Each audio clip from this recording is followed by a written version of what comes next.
Today we're speaking about being superhuman, but just human. So the topic of this is about Yahusha. This is about the man. This is about how a man does such superhuman things, and yet we are still human. Yahusha being our example, Jesus Christ, right? Being our example, to pick up our cross and to follow after him. But first you have to really look and see how he was.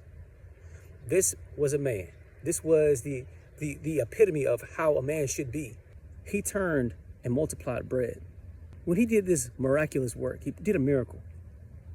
Everybody was enamored, feeding so many people with so little, right? They wanted to seize him and make him king. He left. He knew that they were going to try to seize him. And so inside of this, he went to go retreat, to be into solitude. So we go in to look at this and show that how much it is important for man to be able to come back and to be able to rest, to be able to get away, to be able to get away from, to let the glory overtake you. Because regardless of how much that a man is doing, how many beautiful things that he's able to do and be able to bring into others' lives, that glory is not his, it's our Father's in heaven. But many people, when they see you doing such a miraculous work, that they will take that and then want you to be the idol. So he refused to become the idol. He refused to become the star. And so when we're talking about that, there's so many stars are made. And when we are looking at and realizing that the star that gets put in front of everybody, the star that gets put in front of this and gets pushed to the masses, that is not coming from our Father in heaven. So you realize that he didn't want that. He did not want to be exalted. Because the one that should be exalted, even him that's doing these miraculous works, should be our Father in heaven, Yahuwah. This happened consistently. And you look at this even when he turned water into wine, right? Even when he turned water into wine. You look at this and they say, he brought the best wine out. Later inside of that, people that were speaking about it, they came to him seeking the glory for him, and he didn't even want to stay around. He didn't want to commit himself to them because he knew that they were looking after the glory that he did, the wonders that he did, the miracles that he did, but not actually what and who he was and who he was standing for. So he was able to recognize and discern who these people actually are desiring. They're desiring the flesh. They're desiring the miraculous things I'm able to do, and not actually who I am as a man. And you can look at that and see that this is going on. This still goes on today, when a man is doing so much of a work, doing so much beautiful things inside of this earth, that they want to get exalted to him and giving glory to him and all this, but not actually giving glory to the Father, you know. And a lot of people will let that go to their head, and they end up missing out on where they're supposed to be able to give glory to the Most High Yahuwah, because that's even what happened with Moses when he messed up. So you don't take the credit. You give the credit where it's due. I don't want to be exalted because it's not about me. It's about the Father. This is continuous as well, too. And we look at the show that he was saddened on multiple occasions. On multiple occasions. Even when he was getting ready to be executed, unalived. He fell out in front of Peter on his face. Sorrow. Essentially crying. Saying he does not want to be unalived. Let this cup pass from me. I don't want to drink this. And so when you're looking at that, you realize and understand that he did not want to be crucified. And even when he got strung up, he said, my God, why have you forsaken me? It shows you that he was still, it had flesh as well too. He was still human. He didn't want that. But he knew that it was the will of what he needed to do in his destiny. But he did not want it. He was literally, let somebody else do that. I don't want this task. Let this go beyond me. So despite how superhuman and how super powerful that this man was, it's the same thing for us. For as man, we are tasked with so much responsibility to be able to take care of this, to be able to have this, to be able to take care of the wives, to be able to take care of the children, be able to do so much inside of this physical plane. Yet, we do not get what we're supposed to be able to get from out of that, because we're just expected to. You know, so it doesn't give us much of a space to be able to say that we're exalted. Even for like pastors, for example, we're exalted. And when you put somebody onto that pedestal, you don't allow them to be able to be human. You put them and make them an actual idol. And that's why we're not supposed to have any idols, any other Elohims outside of our Father in heaven. because it's not a natural thing. Because even Yahusha realized that and knew that he did not want that. Because it's worship. I don't want the worship. As the man, I don't want the worship. Give the worship there. Give it there.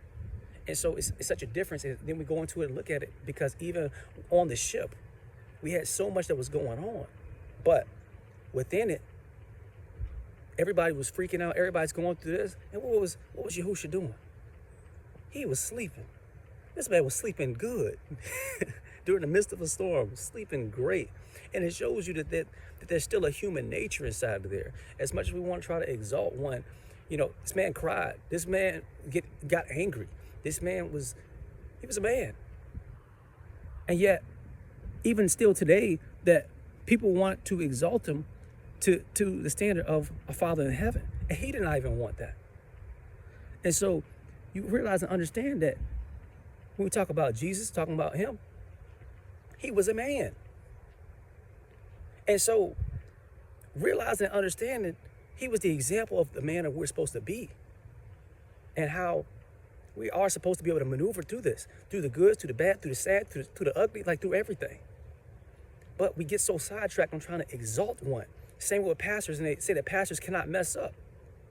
Pastors cannot do this. The one time that a pastor is doing something off, now everybody's ready to throw him on the cross because they exalted him to the standard in which it's not even realistic. And so when I first did this lesson, this is actually for my baby brother, for his funeral. After he unalived himself. That's what this was about. And so we get so much responsibility placed on us since the beginning in Genesis. The responsibility is placed onto the man. And then it's continuously. A man who does not work does not eat. A man who does not take care of his family and those around him is worse than an unbeliever. It continues to go. It continues to go and go and go on how much that a man has to be. A man has to be this. A man is, even inside of 1 Kings, it speaks about that. A man is this, the second chapter, verse 2. What a man is. A man follows the commandments, statutes, and does these things. Like, this is him. And this is how he prospers. And so there's a standard that is placed onto the man that is very difficult. And so when it's not respected in how it's supposed to be, then we end up in situations like my baby brother, unalived. So the pressure is extremely real. No, we don't get into this whole mental health conversation, stuff like that. No, we don't. Because that is another trick of Satan. We don't get into that. Because it's about us as a people learning how to do right. Man doesn't need to sit there and express and talk about his feelings all day. No, because that's what women do. That's not for a man. For a man, it's to be respected. And that's it. Because we are tasked to do these things. We are tasked to do this. We are commanded to do this. And a man feels like a man because he's doing the work in the will of the Most High Yah. And so when you don't respect that man, yeah, that's what our society creates. And they already know that. That's why you see so many of us emasculated. You see so many of us in dresses. You see so many of us that are being LGB, ABCD people, that is pushed inside of our communities. You see so much of that. And it's really meant to take us out. It's really meant to help us not be here. Because they don't want us here. Despite how superhuman that a man may be, despite how amazing, how miraculous that man may be, that he is still a man. He is still human. He may be Superman. He may be amazing, may be doing absolutely so much for the kingdom, doing so much inside the world, doing so much, yet he's still a man. And this man will mess up. This man needs some grace. This man needs the opportunity to mess up because he is tasked with so much. And so we're not supposed to be perfect. And when I say we're not supposed to be perfect, we are actually supposed to be perfect, as in Hebrews it does state, but not to the extent in where we understand perfection today. Perfect meaning that even though when we mess up, we repent and we continue to change and be better. That is what perfect is, because we are meant to be called perfect, but not meant to never make a mistake. That's the difference in terminologies behind what the Bible actually said versus what we understand today as perfect in society. So it's a difference, and a key difference in understanding the scriptures and how we're supposed to be as believers today. So realizing and remembering that is the first step, because this is how we learn to realize that we as a nation have to be able to come together, and it does start with the man. It always starts with the man.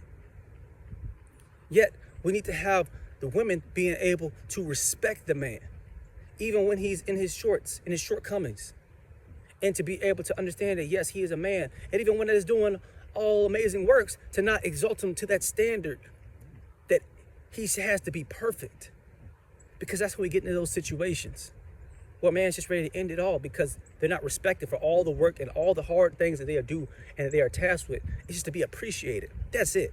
Just showing that appreciation is all that it takes. Showing that you respect them. Giving him the utmost love that you can through respect and appreciation for what he does. It doesn't even have to be always something he's getting back.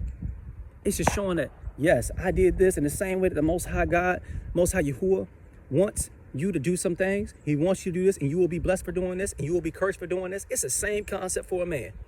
And we go through this on a daily. So I pray that this does help somebody, because this is something that we face so much as a man, as a people, as Israel, Yasharel. This is what we go through. So the more that we're able to understand and realize that even the super powerful, the supermen in your communities, they need help. And it doesn't mean, oh, let's talk about your feelings. No, that's not what it means. It means for you to give that man respect. It means for you to help that man with what he needs, what he says he needs, whatever you might notice that he might need. We might see that he might lack it, not to attack it. Criticism, that is not the place for another to be in, to criticize a man for what he is doing, especially as a woman. And so, but for a man, it's to be able to help keep us accountable and sharpening one another. So it's so different. And that's why we're meant to be inside of a community. We're meant to be able to help each other. We're meant to be able to have elders and others that are here to help mold and help shape and help grow each other. For number one, starting with the men, making them better, to be able to lead the community, lead their families, lead their households. And then the opposite, to be able to also lead the women and show the women how to treat themselves and other women and teach other women the right way. So it goes all back to it. And I pray that this does help somebody. And I give glory to the Most High Yahuwah. I truly do. And I praise him for this message. Because again, this message was one I put together, and I hadn't even brought it all back together in a video form, because I had actually forgot that I never actually made a video about it. When I was doing this for my little brother, speaking at my little brother's funeral, I didn't realize I didn't put it into a video. So I thank the brother that basically reminded me and asked about this, the precepts on this, because that's what made me make this video. And I praise the Most High Yahuwah truly for his Ruach HaKodesh. And I pray this does help somebody. And I pray that you continue to be blessed, and I give glory to the Most High Yah. Shalom, family.